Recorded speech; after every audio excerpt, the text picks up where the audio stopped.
with me. I don't think that's such a good idea. It's a wonderful idea. It'll be wonderful. We'll be at peace in the afterlife. You don't have to worry about finding work. Bella, I'm on your side. Give me the gun. If you give me the gun, I'll make you a drink. What are you drinking, Bella? Formaldehyde. Straight up or on the rocks? Hello, listening people. Hello. You're listening to Spin Posh Presents Pictures Powwow. I am one of your hosts, Ryan Swinsky. And I am Bartek. Hello, Bartek. How are you? Very good in the new year. Happy 2020. Welcome to the new decade. Do you feel different? Yeah, I had a shower before I came. That's all we needed to know. Believe it I or not, was listening naked? people, you no longer need to email in like you have been about does Bartek bathe. He in fact does bathe, but only once every decade. We have to wait till 2030 for him to bathe next I time. really messed up doing it so early in the decade. You fucked it up big time. Now when the new depression hits, My second you last will be even stinkier than the rest of us. My second last shower was right after the Big Fat Liar episode. Exactly. So there you go. All right. So we're Spin Posh, likingly because we're always spitting, and we both happen to be Polish. That's why Bartek only bathes once every decade, and I bathe twice every decade because I'm less Polish. So Even though bathing's the closer to like polishing something. So. no, but the culture, the people, we smelly. Have you smelt the food? So Bartek's like, it does smell, and it doesn't taste nice. I mean, if you ask a like legitimately super Polish person, they'd be like, "Oh, it's the most pyszne thing in the world." Of course they would say that. They've got a bias. They also say fuck women's rights, but whatever. Ale pyszne. Yeah, down women's rights. Yeah, women don't have free choice in Poland. Woo! I was saying So- delicious, but it's mainly the same thing. Yeah, it's all the same thing. Yeah, boo, patriarchy, yay. So, we're doing our show, Pictures Powwow, a show in which we cover a movie that has come recommended. This episode, it was recommended by you, Bartek. Yes, in preparation for the guest that we had on, I picked a good film for them. We were going to have a guest, but Bartek, you jinxed it. At the end of the last episode, you were like, barring any bad circumstances, we'll have a guest, and I was just like, ooh, you shouldn't have tempted God like that. So I know. Unfortunately, the It's guest... bad enough we don't do Polish Lent. The guest, unfortunately, has been smote. The past tense of smite. Yes, not to be confused with smitten.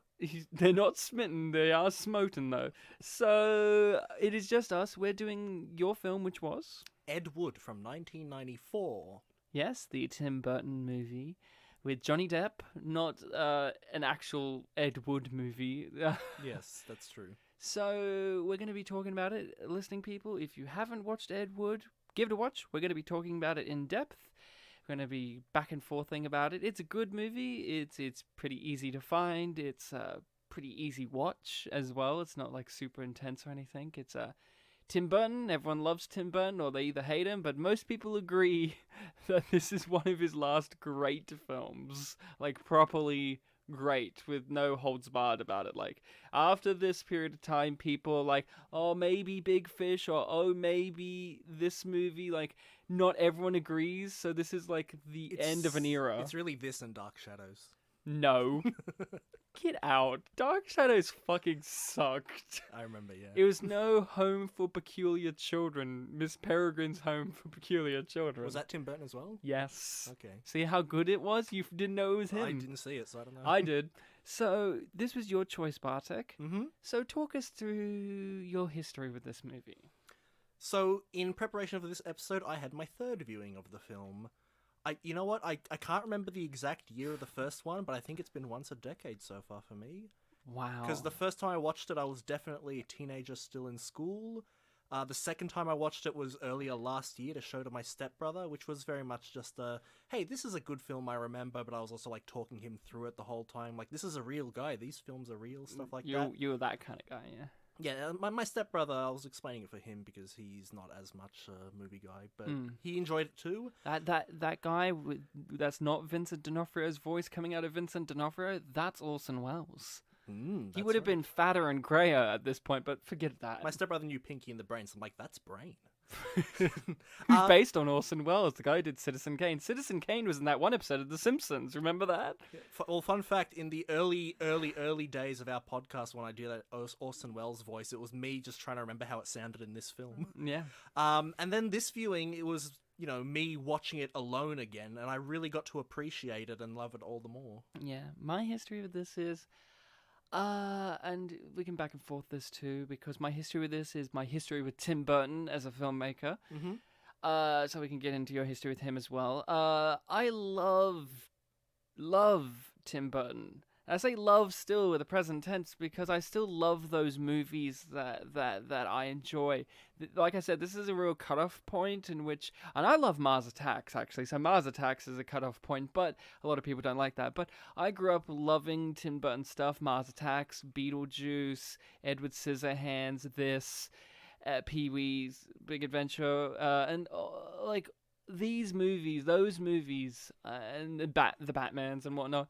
I love them. I love them, love them, love them. In my DVD collection, I'm surprised in my collection that I have so many Tim Burton movies, even his bad ones, because there was that point in time in which they weren't truly awful enough for you to disown him as a director, but there comes a certain point in which you just kind of lost interest. I lost interest in him. I don't know about you, but there just comes a certain point where I was just like, I remember it was Sweeney Todd. I remember watching Sweeney Todd. A lot of people love Sweeney Todd. I don't like Sweeney Todd, the movie. It's not for me. There's some things in it, but that's when he lost me. But I always think of, like, the dynamic between him and Johnny Depp is like that famous actor and auteur director. And at first it happens with... like Edward and Bella. At first it happens and people love it. And they're like, this is great and unique. And now people are sick of it. People don't want them working together. They want them separate from one another. There's always those jokes of like, it's always going to be the same movie. Johnny Depp's going to do like a silly character with makeup on. Yeah. And he's going to be in a Tim Burton Wonderland. And of course, Alice in Wonderland was the real nail in the coffin for most people, I think, for Tim Burton, because that is one of the ugliest looking movies of all time. Did he do Charlie and the Chocolate Factory? Yes. Yeah, that's Yes, right. he did. But people... still that's still in the early days for Tim. So when it comes to Ed Wood, this movie always sat as a weird one because this is the least Tim Burton movie in his catalog of Tim Burton movies, including Pee-wee and the Batman movies, which are your more commercial movies based on a property that people already know, like Batman and Pee-wee. So Ed Wood stands as this weird movie because it's him doing very minute Tim Burton isms, and he's doing a biopic. But he's doing it in a very unique fashion that is interesting. So it's always a movie I forget at points that it is a Tim Burton movie, even though it has all these Tim Burton actors in it and has these little Tim Burton motifs. There's also other few movies of his where Danny Elfman's not doing the music, and it really shows because it just makes it less of this overwhelming Tim Burton feel. Like, I love Danny Elfman's music in Tim Burton movies, but it's like those signatures of Tim Burtonisms just doesn't exist as strongly or as overbearing here. And that is what I love about this movie on a level, is just this movie feels like its own thing. It doesn't feel like the director is stepping in and putting his fingerprints all over it, even though there's a lot of things in here, like Tim Burton's relationship with Vincent Price in real life is very mirror image of Ed Wood and Bela Lugosi, and we'll get into that. But what about you? What's your history with Tim Burton, your relationship with him? I've just seen like random films in his catalog, and not even some of the major ones. Like I've seen the first Batman, I've seen this, and then I've seen a lot of his more like 2000s stuff, like Charlie and the Chocolate Planet Factory. of the Apes. I haven't seen that one. It's got Paul Giamatti Yeah, cool. as an orangutan. Yeah, and like Alice in Wonderland and Dark Shadows. So I think I've more so seen some of his lesser ones and not some of his major ones. But this one, amongst that little bunch, obviously is my favorite one. Not Edward Scissorhands. No, not that one. Not Sweeney. Oof. Edward Scissorhands is like the quintessential, like that's, I think most people would say that's the Tim Burton movie. Yeah, well, you know me, I'm not a normie. You're not a normie. Yeah, you're not. You're something else. So you have a relationship in which you've seen his shit work, and that's it? And Batman in this, yeah, I guess. That's it. Like, you've seen majority of his work, the shit stuff. Yeah, and in then cinemas. Two good films in his catalogue. Pretty much, yeah. And obviously I know a lot of his, quirks from, reviews I've seen or like... Or just watching homages. his movies. And watching the movies, yes, I know that like, there's like quirky Johnny Depp stuff. Like, I totally understand that. Yes, and Helen Bonham Carter's in there always. Yep. And it's his wife, right? Was his wife. Was his wife. That when they divorced, people made jokes of who's going to get custody of Johnny Depp. It seems she has, because she's worked with him more since than he has with Tim Burton. So Ed Wood, just to give a bit of background, Ed Wood was a real guy. Yep. Of course, this, like you said to your stepbrother, this was a real guy. Mm-hmm. He existed. Edward D. Wood Jr. Mm-hmm. Which is a great name to give your child.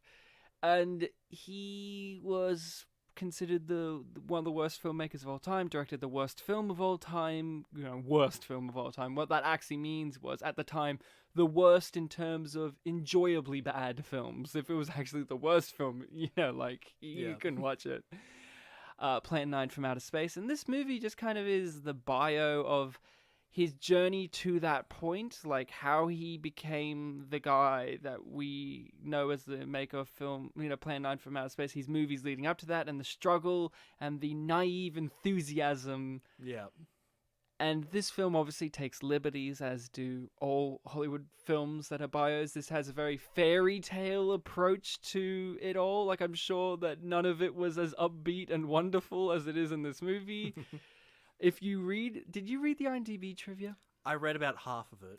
I don't know who's in charge of the IMDb trivia on Ed Wood, but someone needs to clean that shit up, because a lot of trivia is just repeated over and over again, and it's all about Bela Lugosi being inaccurately portrayed, and like one of them's like, and he unfathomably won an Academy Award for this portrayal of Bela Lugosi. It's like, what the fuck? Very and you can biased, just tell yeah. biased people wrote these trivia points. Like, these are supposed to be objective trivia points, but now they're subjective mini reviews. I just find that disrespectful. I remember there was one where it's like Bella's son criticized the language in the film. Then another one was like, he never said a negative thing about the film. Yeah, exactly. Yeah. So it's like, which is it? So yeah, this is the journey of a bunch of misfits banding together. Now, Bartek, we have to get into this before we delve properly into this movie.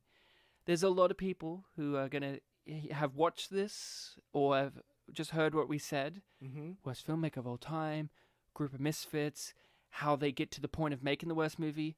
I already saw that movie a few years ago. It was The Disaster Artist with James Franco and Dave Franco. Mm-hmm. There's a lot of comparability between these two movies, except for this one came out first. I think it's valid to bring that up, because history repeats itself. History repeats itself. My big thing is, in terms of this movie and in terms of what we can scrape together from real life, the difference is, in this movie, it's a whole group of weirdos with the same weirdo vision. Yeah, banded under one main guy, though. Yes, and then in The Room, Tommy Wiseau, it's a bunch of normal, sane people. It's a bunch of Sarah Jessica Parkers working with one crazy guy who's in charge of everything, who's a monster. Yeah. That's the difference. A lot more aggressive about having it his way, and very rich. And mysterious. So, get that out of the way. I think that's what makes this movie more enjoyable for me, if you have to compare the two, but also just on its own, is I empathize with Ed Wood in this movie. You feel the struggle, but also you can't truly empathize with him because he's just so dang goofy. Yeah. And he just doesn't get it, and he's just like, gotta keep getting the next take. I've got 25 scenes to film tonight, Bella. Yeah, and there are little moments in the film where, like, if he was acting a bit differently, he would be like, oh, this is a really scummy thing he's doing. But he's so wide-eyed about it that it's like, oh, good for you, man. Yeah, he's trying. He's playing the game. Like when he's like, oh, Bella's died, that's really sad. Oh, I'll get this guy to replace him. It'll be his last film. It's like, that kind of spits on his legacy, but you're so happy about it. They were friends. It's what Bella would have wanted. And also for people that are listening to this, just to get out of the way, whenever we say Ed Wood and Bella, we're not talking about Twilight. Yeah, we're not. I didn't even think of that until I read the trivia. Yeah, that's true. So for this movie, the thing that makes it for me, and I don't know how you feel, but the thing that makes it is not just Johnny Depp's performance. That's one of the things I love, but it's the central relationship between Ed Wood and Bela Lugosi. Yep. The film, that relationship, that dynamic, it's the heart of the film. And it's what elevates this film to, beyond a shadow of a doubt, one of Tim Burton's best films to date. The dynamic between the two of them, that friendship, it feels so genuine. It feels so real, but also cartoony enough, in which Bela Lugosi's like, I'm gonna fucking shoot myself. And Edward's like, no, don't. I can get you. Don't do that. Have a drink first. And and I really love how the moment where Bella turns in his favor is when Ed Wood tells him, "Oh, you're a lot scarier in real life." Yeah, exactly. Like, thank you. This weirdo dynamic. That's what truly engages me each time I watch it. And thinking about how this was a real dynamic that these two guys had. It's such a crazy, weird world. And then on top of that, the dynamic that is being built upon is mirroring real-life relationship between Tim Burton and Vincent Price. You know who Vincent Price is. Yes.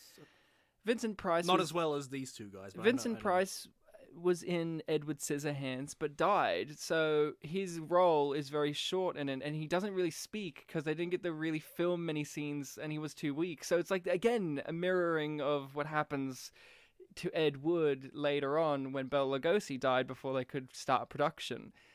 So it's like this weird symbiotic kind of like history repeating itself. And, I think that's a part of what actually makes this film work is Tim Burton drawing upon this actual real life thing on multitude of levels, the real life story of Ed Wood and the real life story of him and Vincent Price. And that's gives this film more of an authenticity than it could be because this film's goofy. Yeah, for sure. What about this film really strikes a chord with you? Well, and part of the reason why I thought to do this for our podcast is because, again, with history repeating itself, I felt like there are a lot of things that really gel with us in this. Because you and I, we're both fans of, so bad it's good media. And this film does take a look at, real life mixed with the production of fake or media productions. Yeah. Which even we did that for our university show. We loved The Disaster Artist in the Room. Yeah. And I felt like, that would be a good choice for the two of us to discuss. Yeah. And that was probably the primary reason why I chose it, on top of me loving it. Yeah. I think, that stuff is what we both really love, is the troubled production. Yeah. Stories. Troubled production with eccentric people. Like Troll 2. Troll 2. With its follow-up documentary. Not Disaster Artist. Best Worst Movie. Best Worst Movie. We personally love that. And seeing a big Hollywood film do a story like this with such love. See, that's the thing I didn't feel 100% with The Disaster Artist. I felt at points it was too artificially loving of Tommy because Tommy's alive and has dictation on how things should be. Mm-hmm. So Tommy's never a monster. Well, this movie, it's like this romanticizing love of a figure that's no longer with us, but and it skips over the nastiness. Like alcoholism and stuff, yeah. That's the thing I love about this movie too, is it's goofy. It's got this sentimental romanticism, but every time it gets to a peaking moment of swooning Hollywoodisms, it crashes you back down with reality creeping in. So it's like, me and Bela Lugosi, we're best friends, we're making movies, we're having a jolly old time. And then the movie will be like, yeah, Bela Lugosi is a fucking drug addict.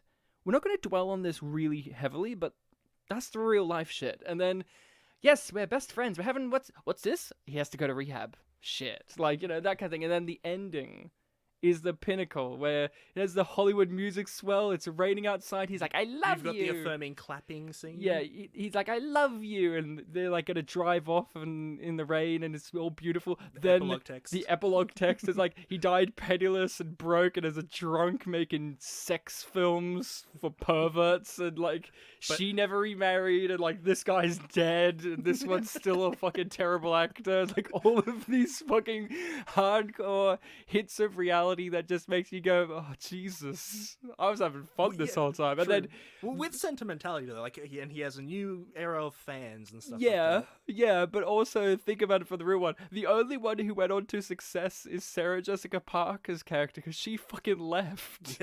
She went to go write songs with Elvis.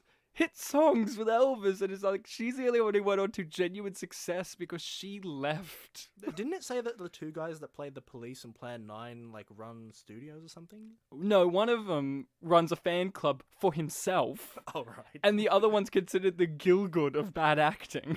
Because I noticed that at the end of the credits, under special thanks, it was that didn't remarry and those two guys. Yeah. So they were clearly still alive. Yeah. So, how do you feel about Johnny Depp as an actor and performer? Do you think he's a good actor? Do you think he's a good performer? And how do you feel about how the man is? Everything I've seen of him in films, you know, he gets into character, does a good job, whether I like the film or not. Whenever I see him in interviews or think about him, he always seems, and I'm mainly thinking of like a Graham Norton video I saw not too long ago. He seems very low energy, low key, doesn't smile as much, except for like, you know, little moments. So seeing him in this film where he's, you know, speaking in that voice that you were just doing with all these wide eyes, happy expressions, it was really crazy to look at. I like to wear women's underwear. Like, yeah. You know, you're right. The real life guy, he seems very low energy, very artsy, very soft-spoken-y, very kind of like, yeah, a drunkard, schmoozing, boozing kind of guy. Yeah. I like Johnny Depp. I do. He hasn't done many great roles at recent time, but like Tim Burton, I've loved so many of his roles in the past, and I think of him as, he's not a great actor, he's a great performer.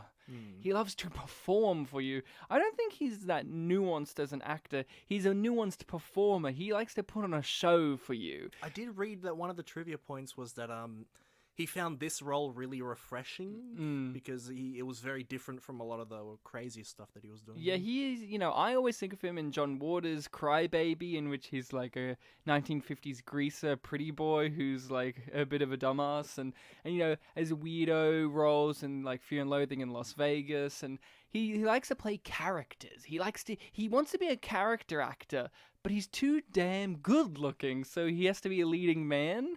He wishes he was Stephen Root. He wishes That's a good point. that he was, you know, he wishes that he could be Stephen Root, but unfortunately he looks like Johnny Depp, so he can't be. He's stuck in this world in which it's like Ryan Reynolds, how Ryan Reynolds wasn't allowed to do comedy movies because he was just too handsome, so he had to do rom-coms and leading man roles, and now people are like, hey, you can do your comedy movies all you like. We don't mind now, because you're getting older and we can allow it now. But when you were young and hot, you had to be that guy leaning on the poster next to a woman and going like, oh boy. They should make a mockumentary about these people, like, trying to get into accidents. Yeah. But, like, because they're so rich and famous and people love them, people keep saving them. This is probably my favorite Johnny Depp performance, honestly. I describe it like he's like a puppy. He's just such an enthusiastic little puppy that's like, you know, just so happy to be anywhere. Like, at no point, like, even when he's getting down in the dumps, he's still so optimistic. Yeah, like when he's like, you need to give me the rest of the money. I gave you all $300. Yeah, I love his performance. I love the comedy timing that he injects into this performance. Like, every time he makes a confession about his cross-dressing is hilarious. But he delivers it with sincerity, but it's just the clipped manner of speech he does, the time period, and like the, you know, the way he gestures his head around, like, it's just so, and the teeth. It's the teeth too, because he's got these fake teeth in that gives him this little bit of a lisp, and it makes his mouth constantly agape open with this rictus grin of a madman. He's like, There's that scene at the end with the end cards, and it's like him smiling crazily, and it's just like you read what happened to him. You're like, of course this happened to him. Look at him, he's crazy. With so many characters in this movie, Bartek, of course you chose this because you love movies with lots of wacky side characters we meet along the way. Do you have a particular favorite character in this movie that isn't obviously Ed Wood or Bella? There are a lot of good ones, and this might feel typical of me, but I of course love Tor Johnson. Of course he did. Yeah. Rub my toes. Get with my toes. Such a hairy man. Such a hairy man. I also liked Bill Murray as well as Bunny. Bunny. Oh, Bunny was great. I loved when Bunny gets baptized. Sure. Does that pure... And this is when Bill Murray was at his lowest of points. This was in the 90s. Bill Murray, like, had nothing but shitty movies going on. Like, this was before Bill Murray did Wes Anderson stuff and before he became, like, this living god of comedy meme lord in which he does best man speeches at weddings. He doesn't know anyone, or like attends people's parties and does the bar. Like, he does shit like that. This was in the 90s when he was doing movies in which it was like, it's me and an actual elephant and I'm improvising with an elephant, and you're like, oh, Bill. So to do a Tim Burton movie, and I think, has he done any other Tim Burton movies? I'm not too sure. Not that I can think of. He's perfect. his maudlin, depressing kind of voice adds so much to this. And I love the fact that he's got like this, this white blonde hair going on or whatever it is. And it's just like, oh yeah, that's Bill Murray, huh? Jeez, like, he's in this. Bunny. And I love his epilogue card. It was like, after all this talk, he never did get that sex change operation. He's still around today or whatever, back in the 90s. And it's just like, oh, poor Bunny. I hope Bunny's happy. Because... and Bunny's just a character that's in there. Like, I don't even know... I can't even remember what Bunny is to them. Like, what is Bunny? Wasn't Bunny the... Oh, you're talking about in real... I guess they were friends? He was just a guy, just right? Another kooky person this kooky guy's friends Like, because with? he wasn't a financier or... He didn't do anything in the movie. He was just an actor? He knew a bunch of drag queens, so maybe... Because he... Of course he does. Because then you have...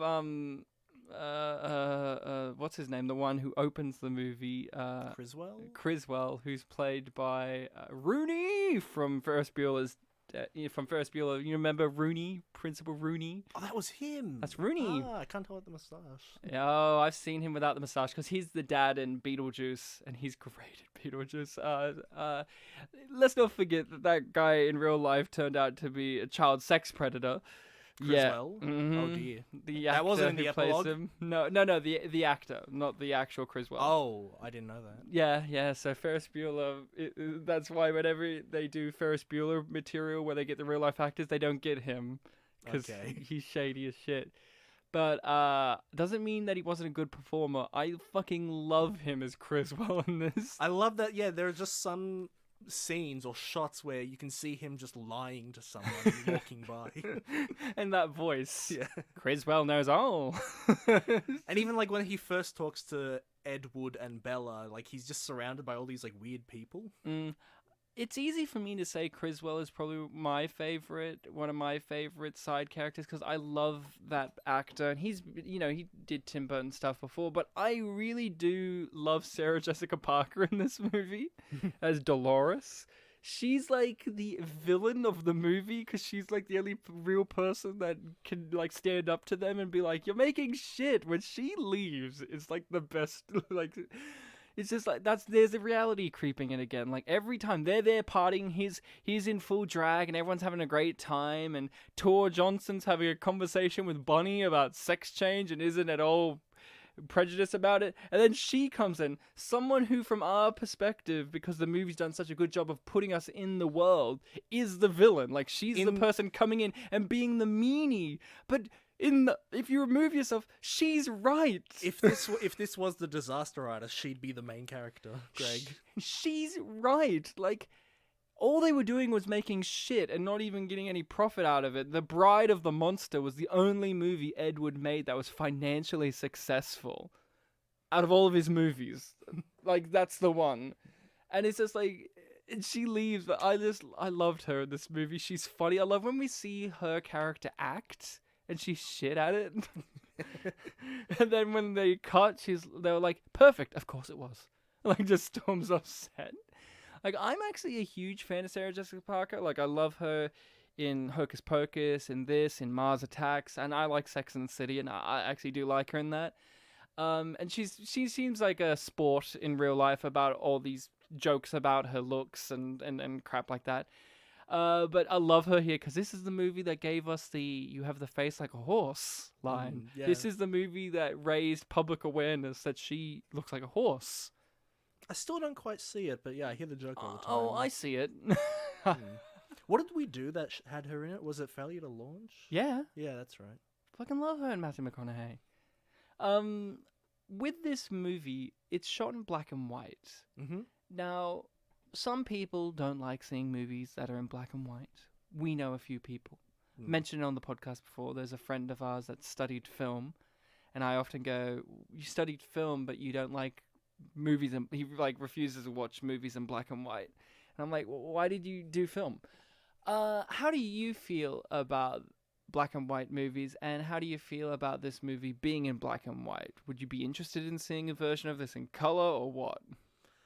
I remember as a kid, I might have had a little bit of that sentiment just because I didn't watch any and I was used to color. But growing up, I never had a problem with it. In fact, I think it looks good at times. And in this film, I read in the trivia, they purposely did makeup in such a way that they'll make things stand out more in black and white. Yes, and you have to. Yeah, and there's even a joke at one point where a colorblind person's like, I can't tell what color anything is.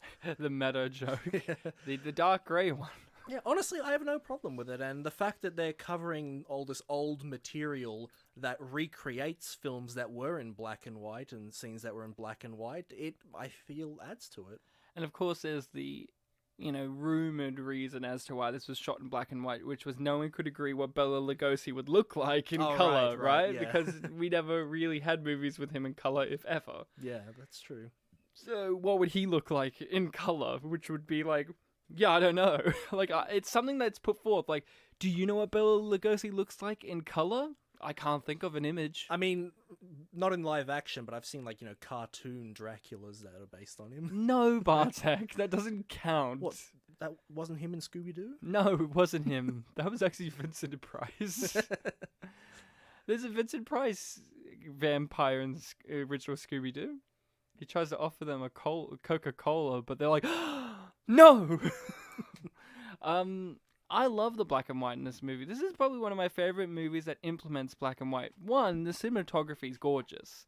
The lighting's gorgeous. It's just like every shot, you just go, what would this look like in color? I don't want to know what it looked like in color. The thing about Tim Burton as well, one has to remember, is you think of his films being so colorful.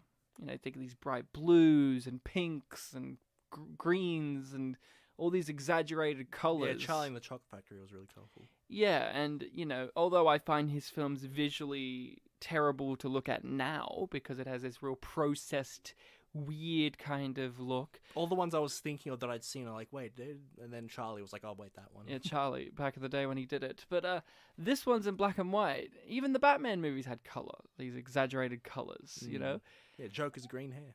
And, in his whole outfit, and, when he's poisoning people with, all that. This movie's in black and white. It's an odd choice. I love it. It's, this is one of those movies where I go, if you think that you can't handle black and white, watch this movie. It may change your mind. Because it's such an upbeat, easygoing movie, but you understand instantly from the get-go when you meet Criswell and they're reenacting stuff from Plan 9, you understand exactly why this is in black and white. Even if you don't like black and white movies, this is one of those films that I would say, yeah, check it out. If you have a disdain for black and white movies, give this one a go. It may change your mind. Because there's so many great movies out in black and white. There's some movies in color that I go, I wish that was in black and white. Mainly older movies when they started transitioning to color. I'm like, this would look better in black and white. And there are some movies that still in the 60s were in black and white because they thought it looked better. And it was cheaper. What are some things you want to talk about this movie? Do you have any negatives? To be honest, I was trying to think of some negatives, and I'm really, honestly, not too sure on some negatives. Do you have any? I think there's only like two negatives I would have, and they're obvious ones, but they need to be addressed. It would have been great if we saw his alcoholism. Right. It would have been great So to that's something they have didn't do, that yeah. so it didn't throw you as off when it came. Because I remember when I first watched it, not knowing the context of who Ed Wood was, I just watched this as a film. Mm-hmm. And this film obviously introduced a lot of people to who Ed Wood was. It threw me off majorly, and it made me a bit depressed. Like, oh, he Okay, just yeah. became a drunk. Okay, I didn't really see that in this movie. Like, yeah, he drinks, but it's like the time period, and everyone's drinking and smoking. You know, it was kind of odd. So that, and, you know, for whatever reason, you know, Tim Burton wasn't satisfied with Vincent D'Onofrio's Oh, right, yeah, the dub.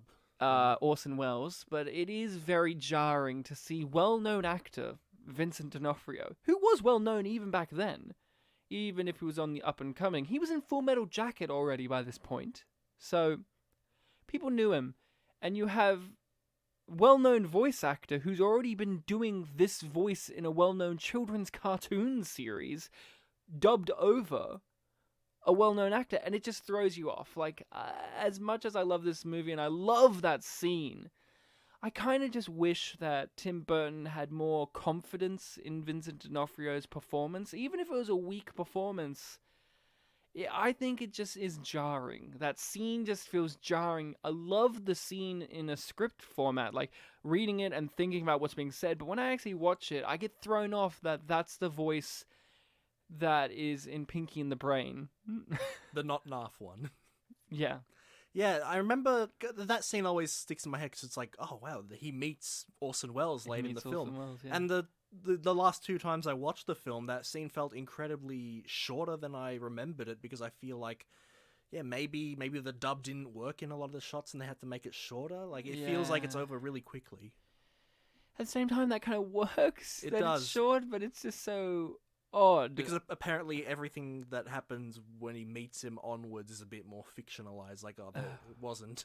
You mean one of my favorite lines, which is, "Excuse me, Mr. Wood, where's the cockpit set?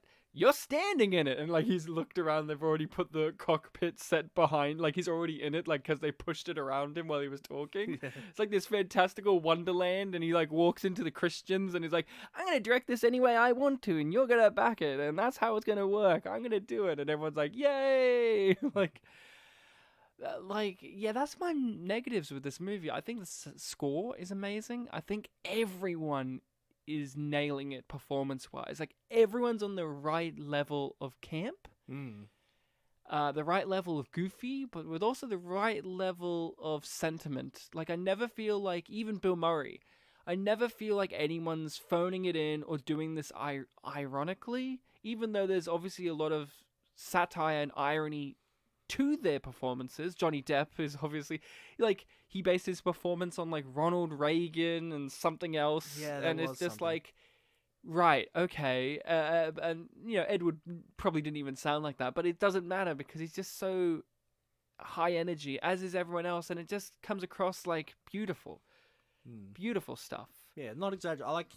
Like Tor Johnson, when we first meet him, he's like wrestler persona, eating a bunch. But then every time he like interacts with someone, it's like heartfelt, like, hey, what happened in Mexico? Yeah, that's what I mean. Like, Tor Johnson's like such a sweetheart, and of course he's one of your favorites. Like, yeah, Tor Johnson, he wasn't a monosyllabic ape monster in real life, but in this he is. Like, he's just like this big hulking, like. So you said that this is the first time you watching the film. The first time was the first time you heard of Ed Wood Jr. Yeah, I knew of Plan 9, but I didn't know who made it. Okay. Like, I don't think really he was that well known in that capacity until this film onwards, or like even a little bit before when the Golden Turkeys Awards came out. But like, yeah, I didn't know who he was until seeing this movie. So this was like my introductory course to him, and I had not watched any of his movies until years after watching this, because, you know, I wasn't ready to watch them, and I have, and they're a tough watch. I've tried to watch Glenn or Glenda, and I just couldn't get through it because I find it incredibly dull. Plan 9's amazing.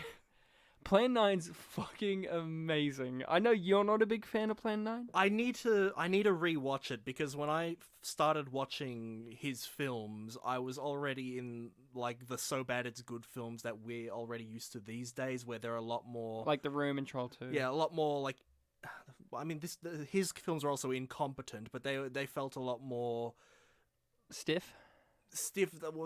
They felt like they were giving it their all a bit more, I guess. Yeah. So, and I was basically thinking like, oh, they're not like, logically as dumb as like, stuff in The Room, where it's like, why would this character say this thing? It's because, a weird foreign guy wrote the dialogue. So you're more loving when the incompetence is in the script heavily than the pure filmmaking. Because the thing about Ed Wood Plan 9 is the incompetence, the scripts are passable, they're not great. A lot of dialogue doesn't mean anything, but they're not laughably as much as, say, Tommy Wiseau. But his filmmaking is more laughable than Tommy Wiseau, where you have a grave falling over and this thing, like the artifice. Yeah. I feel like I'm grown up more now that I can get it and be into it a bit more. What you're saying is you've watched Neil Breen, so you can handle Ed Wood easy. I remember, I watched it with a group of people, and I don't think they were into it as much either, so maybe I was just, following their vibes. But I think I'd enjoyed it a bit more, and I've seen the other 2 films that he made in this film, the Glenn or Glenda and Bride of the Monster. Yeah. I remember actually liking Glenn or Glenda for the most part, but Bride of the Monster, I think I've forgotten a lot about. I just remember watching Glenn or Glenda, and most 80% of it is narration over stock footage and just footage of Ed Wood looking at things and getting things, and then like there's a dream sequence with a devil or something, and it's just fine. Like I didn't find it as laughable as Plan 9, because Plan 9 has characters more, while Glenn or Glenda is just kind of things being told to you, like a man likes wearing an Angora sweater. And I remember there's a whole fucking 5-minute speech about, did you know why men go bald? It's because they wear hats that are too tight for their heads. And I'm like, oh, Jesus. It's very much a film of Ed Wood just, telling you things about his life, as this film tells you. Yeah, I'd first heard of Ed Wood and his whole thing from James Rolfe and his Cinemassacre channel. Right. He made a lot of, because he's a big cinemaphile, and he made a bunch of like tribute videos and reviews of his films, and it all sounded very interesting. The first thing I ever saw that had anything to do with Ed Wood was he made a musical tribute that was a parody of Johnny B. Good called Edward D. Wood about him. Right. And that always just stuck in my head. And before we did this episode, I even just rewatched that. I'm like, oh yeah, I remember this. Good times. Yes. So with the film Ed Wood, to get back to it, we have Oscar-winning actor Martin Landau. Yep, as Bella. Having won the Oscar for playing this. Do you think he deserved an Oscar for it? Because IMDb's trivia, which is supposed to be objective, by the way, doesn't. It's just fun facts, Ryan. It's not biased. It's not written by the Bela Lugosi fan club at all. Honestly, yeah, because between the first and second viewing, as I said before, there is a long, long time, probably a full decade. But I still remember very distinct things from that first viewing that every time they happened in the second and third viewing, I was just like, yep, I remember this. Like, just little moments of his acting. Like, when he's talking about, when he first comes to his house, he's talking about how, like, horror films these days aren't as good as back then. If you want to make a girl wet or whatever he said, take her to see Dracula. Like, I always remembered that line. Yeah, he has a whole speech about, like, women love blood because it reminds them of birth. And, like, this whole thing. And here's the thing.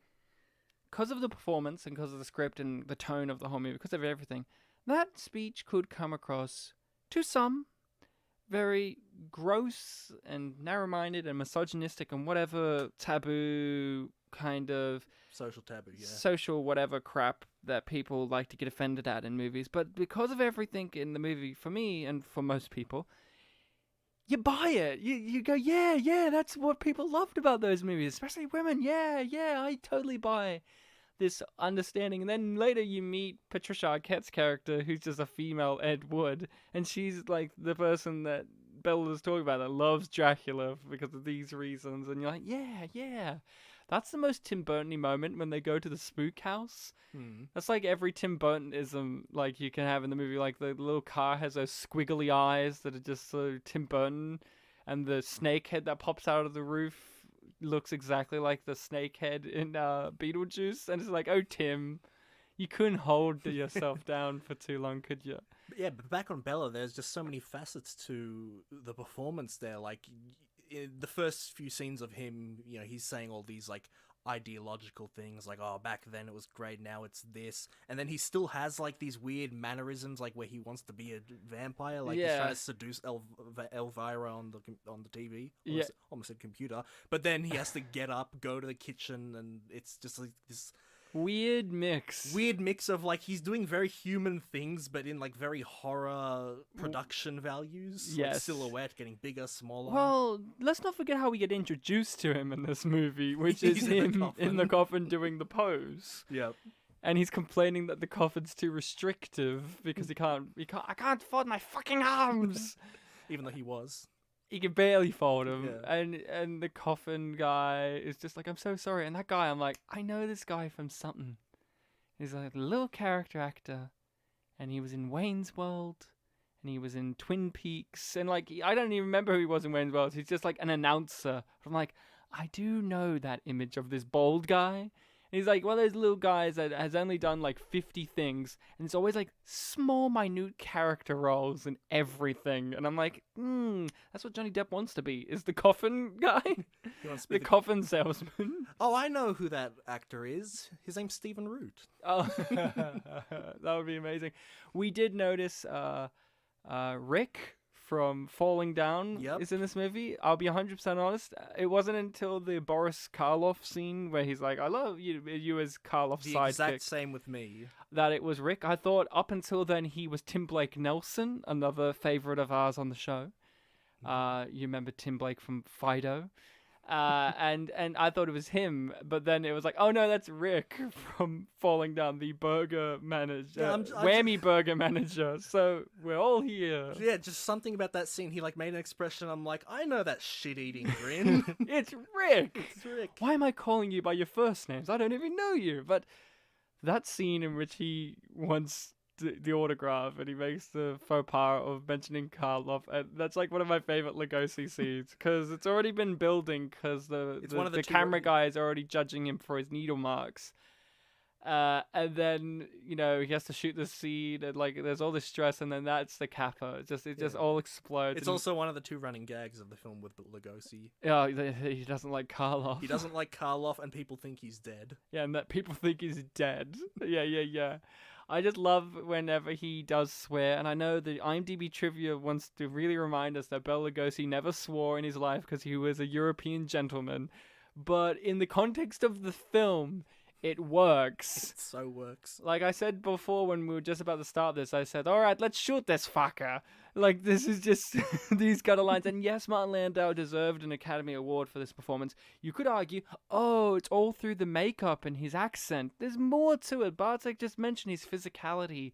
This blending of the Dracula-isms, but also a real-life person-isms as well, which seems like a weird thing to mention, that he's also, like, a real guy. But, like, you know, he's doing it perfect. And it is genuinely upsetting when he leaves the film, when he's dead, you know, and you miss him. You go, I miss him as much as Ed Wood. I love that guy. Like, he was a brash character, very opinionated, but also very reflective, very reflexive. You know, he was constantly thinking about his mortality and his legacy, and always just wanted to make movies. Like, he had his former ego pop in every now and then, but then also would ground himself. I mean, like, he has that whole Boris Karloff outburst, but then in the same breath, he'll be like, you know what? Turn down Frankenstein. I thought it wasn't sexy for me, you know? And every time he said he wanted to make a movie, it was like so genuine, like, I want to make another picture. It's like, give him a picture. Yeah, Eddie, when are we going to make another one? And you're like, oh, jeez, when are you? Do it now! And, you know, it's an interesting look into a Hollywood figure. Obviously, it takes its liberties, as mentioned by the IMDb trivia, which was so objective. I didn't notice. One of my nitpicks that I find annoying in movies, is the funerals in which only the characters that we've met in the movies attend the funerals and no one else. Like Bela Lugosi had other people at his funerals, famous people at his funeral. I remember when I watched the Baz Luhrmann Great Gatsby movie, and I got really annoyed at spoiler alert, Gatsby dies, and in the book only like 3 people attend, and it's like, you know, main character, guy with glasses, and Gatsby's dad. But of course Baz Luhrmann's like, only our main character. See, did you get it? No one attended his funeral. Boo-hoo. And like, oh, that fucking sucks. Like, that's lame. And in this movie, it would have been nice, because one of my favorite Hollywood stories is Peter Lorre, who is in Casablanca. Mm-hmm. You know Peter Lorre, the little weaselly one with the buggy eyes with the German accent. I believe I do, yeah. Yes, Reek. And I can't remember who the other one was. I can't remember if it was Basil Rathbone or Peter Cushing, but someone else with him, another big horror icon, maybe Christopher Lee, I don't know. They were both at Bela Lugosi's funeral, and he's in the outfit, as they mentioned in the movie. Open casket, he's in the Dracula cape and whatnot. And it was one of the most remarked of Peter Lorre being like, do you think we should put a stake through his heart just to make sure that he's actually dead?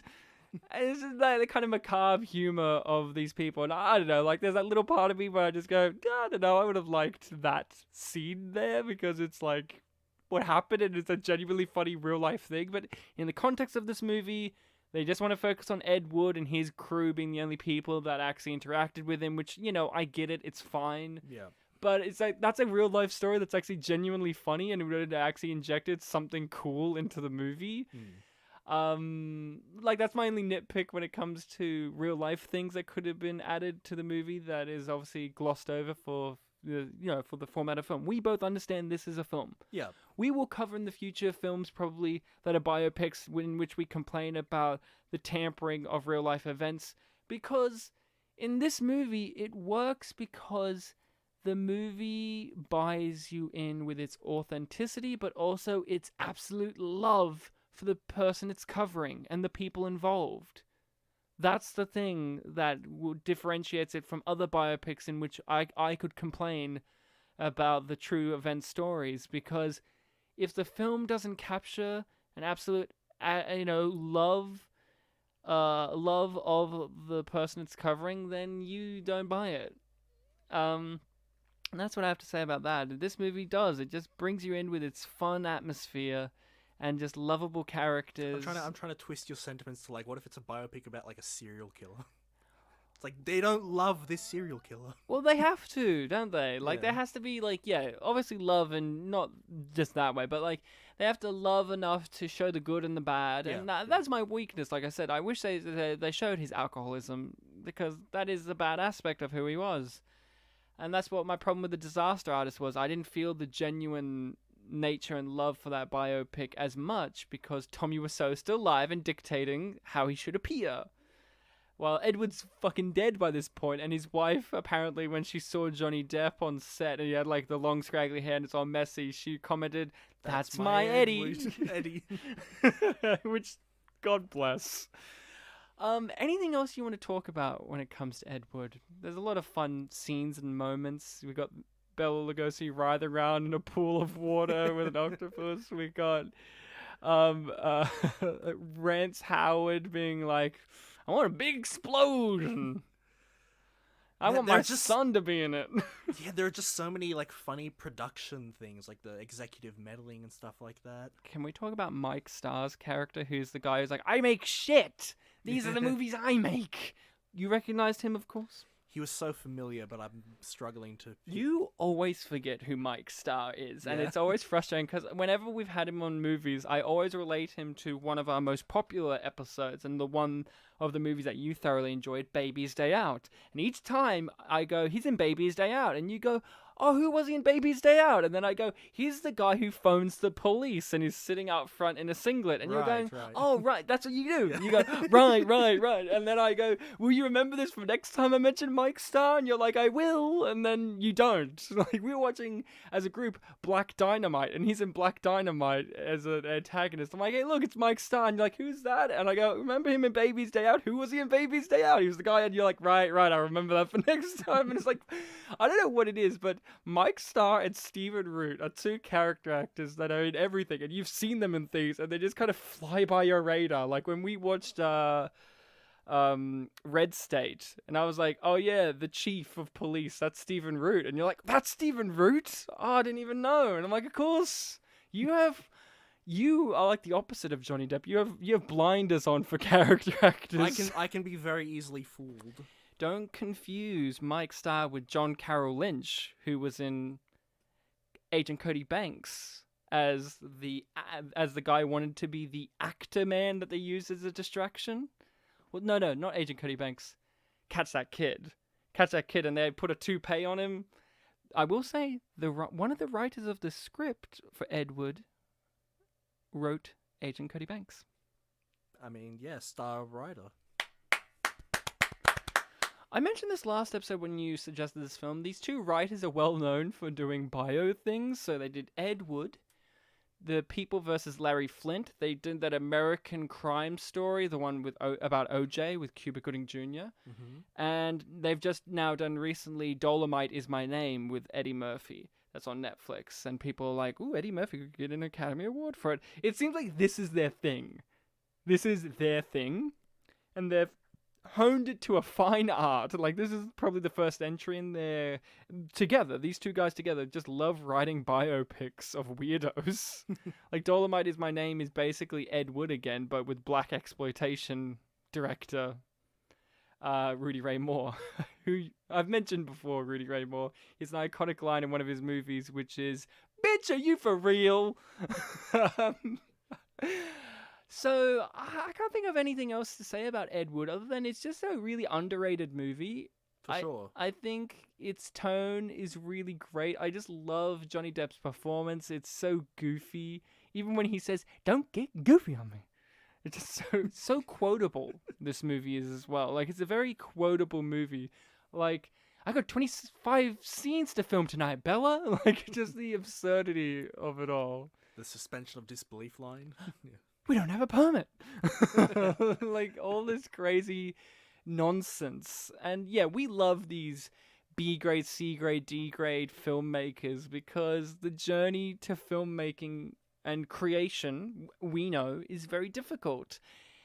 And you have to have a matter of perspective. But these people, your Neil Breens, your Tommy Wiseau's, I can't remember the people who did Troll 2, what they're called, but Claudio Fagasso, I think. They just don't have these perspectives. They're in their complete world. Derek Savage. They're in their complete world of, like, ignorance, naive, or just complete ego. And some aspects of luck, yeah. And luck. Like they're in the situation at all. Yeah, and that's what we really engage with. These are the fascinating figures. And this film is, like, the king of exploring those figures. Like, Disaster Artist, if you liked it and you haven't checked out Ed Wood even after listening to this, check out Ed Wood. I think it's the superior film. I think when I saw The Disaster Artist, I was just struck by going, this is just a lesser version of Ed Wood. Yeah, and the book was better. And the book's better, because, especially the audiobook. I think the credits of this film said that this was based on a book, so I'm hoping so. I don't know if the book's better in this case. I hope it's narrated by Johnny Depp doing his Ed Wood voice. No, he's doing his Willy Wonka voice. Yeah, his Michael Jackson impression. That was what it was, wasn't it? What do you mean, of course it I never thought about it. How could you not? That was at the height of Michael Jackson being a weirdo. Like, he dangled his baby out a window and was threatening to drop it. That was at the height of all this crazy... Wasn't that in the 90s? No, that early was 2000s? Late 90s, early 2000s. And Charlie came out 2002, 2003. Mm-hmm. Oh, okay. Mm-hmm. Yeah, fair enough. Boy! So... I think that's about it with Ed Wood. It's such a gem of a film, such a pleasurable film to watch. And it is one of those films that, like I said, you can just put it on with a group of people, Yeah. and they'll all get something out of it. There's always a bit of humor there in each scene that just kind of gets you through. Yeah, I'm shocked at how much I enjoyed it the third time through. Yeah, it is a true gem, a true beauty. So, Bartek, my pick next episode. Mm-hmm. I'm doing a movie that we were going to do in October. Okay. We had some guests lined up to do this film in October, and so it's a horror movie pick. I just felt like we're on holidays, so we have a lot more free time to record, and it's a movie that I wanted to watch at the time, and then we had to push things back, and now it's been months and months and months, and I wanted to get these guys on because, they'll be a good fit. We'll leave who they are for next week, so if we have a recurring thing of guests just dropping out or being smote, Or smitten. or smitey, Evan or Smitey. So we'll be covering an Australian film. Mm-hmm. So what? This is like the second or third Australian film we've ever covered on the show, Yeah, well, guess so. and again a horror film. So how many Australian films have we done? We've done like Two Hands, Wolf Creek 2. That's it. I think that's it. So another horror film, Oh, Rise and Fall of Baal. of course. And Finding Emo. So Okay, this is the fifth. so we are doing a 2009 film, I do believe, called The Loved Ones. Okay. Australian horror film. Very fun movie. It's a movie that is very Australian horror exploitation, or as we call it, Ozploitation. Hopefully you enjoy it. Hopefully the listening people check it out, and between this episode and when that comes out, and hopefully you guys enjoy it. If you enjoy, what we have been talking about in this episode of Ed Wood, like, did you watch Ed Wood? Let us know what you thought about it. We've got our Facebook and Twitter, Spin Polish Presents. You can find us pretty easy. You can also email us with your thoughts about things we've covered, or thoughts about things we've said, or movie suggestions, or threats, or pleasurable comments. Or funny ideas you have. I'm not interested in ideas. Well, just forward them to me then. Okay. At www.pornhub.com That's a website, not an email. /user/big dick 6969. No, not user. Channel Big Dick 6969, and then you do it in the comments section. So that Bartek, did you know Neil Breen's movies are all on Pornhub? They must be. They are, no joke. They're all on Pornhub, all up there for some reason. So check out The Loved Ones. Hold on. Okay. Our email Gmail is in the description, but for those who want to hear it with their ears, it's spitandpolished@gmail.com. spitandpolished@gmail.com, and rate and review us on the podcatchers that allow it. It is greatly appreciated. It Steamboat Willie's my ego, and Bartek's minorly. He likes comments in which people... I like Popeye more. He likes Popeye more. He's a spinach boy. So, Bartek, wonderful. Thank you for the movie suggestion. Hopefully my movie doesn't scare you too much with its horror. But isn't getting scared a good thing in this case? Too much. I said too much. Too much. Oh, I see. See, too much of a good thing. Yeah, you see, when you put too much, that means it's too much. It's excessive. If I said, I hope it doesn't scare you too little, that would also be a bad thing. I didn't say, I hope this movie doesn't scare you. At all. At all. Yeah. I put the quantifier there. It's this is you, Ryan thinking. It's you who made the faux pas there. In fact, apologize to the movie that we're doing next week. I'm sorry, The Loved Ones. I loved ones you. Pikachu. Detective Pikachu. See, I was thinking I was smart because earlier I was going to say a pun like, you're a historian Ryan, Histor-Ryan, but then I didn't. Now I'm look dumb. You are. It wasn't worth it to get there. It would have made sense at the time. You were saying something about history, and I was like, oh, I could have said that. Well, thank you very much, listening people. Until next time, remember the history of the world is great. Part 1. I was actually trying to lead you to make a joke again, but you were like, no, I want to make a Mel Brooks reference. To a movie I haven't seen. We gotta do that one on the show. I need to see more Brooks. You dropped 5 cents. Everyone, Ryan's dropping money.